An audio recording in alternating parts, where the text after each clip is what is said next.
വാഹനം ഉൾപ്പെടെ ഉരുണ്ടുപോകുന്ന എന്ത് സാധനവും താഴെ നിന്നും മുകളിലേക്ക് ഉരുണ്ടുപോകും. സൗദിയിലെ മദീനയിലെ വാദി അൽബൈല എന്ന പ്രദേശത്ത് അപൂർവമായി കണ്ടുവരാറുള്ള പ്രത്യേക കാന്തിക ശക്തിയാണ് എതിർദിശയിലേക്കുള്ള ഈ ആകർഷണത്തിന് കാരണമെന്നാണ് റിപ്പോർട്ട്. മദീനയിലെ പ്രവാചകന്റെ പള്ളിയിൽ നിന്നും ഏതാണ്ട് 35 കിലോമീറ്റർ സഞ്ചരിച്ചാൽ വാദി അൽ ബൈലാഇ എന്ന ഈ പ്രദേശത്തെത്താം. റോഡിലെ അസാധാരണമായ ഈ കാഴ്ചയാണ് ഇങ്ങോട്ട് സന്ദർശകരെ ആകർഷിക്കുന്നത്.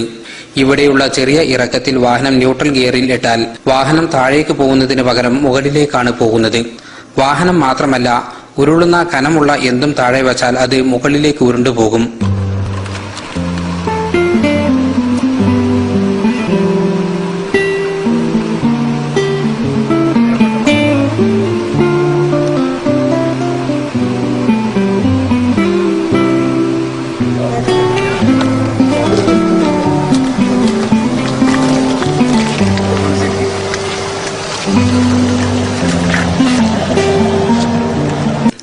ലോകത്തിന്റെ ചില ഭാഗങ്ങളിൽ കണ്ടുവരുന്ന പ്രത്യേക കാന്തശക്തിയാണ് എതിർദിശയിലേക്കുള്ള ഈ ആകർഷണത്തിനു കാരണം എന്നാണ് പറയപ്പെടുന്നത്.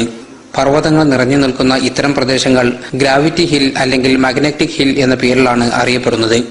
വാഹനങ്ങളുടെ ഗിയർ ഫ്രീ ആക്കിയാൽ പോലും 100ഉം 120ഉം സ്പീഡിൽ കിലോമീറ്ററുകൾ ദൂരം വാഹനങ്ങൾ മുന്നോട്ടു പോകും എന്നതും ഈ പ്രദേശത്തിന്റെ പ്രത്യേകതയാണ്. അസാധാരണമായ ഈ പ്രതിഭാസം അനുഭവിച്ചറിയാൻ നൂറുകണക്കിന് പേരാണ് ദിനം പ്രതി ഇവിടെ എത്തുന്നത്. മദീനയിൽ നിന്നും ജലീൽ കണ്ണമകരം, ഏഷ്യാനെറ്റ് ന്യൂസ്.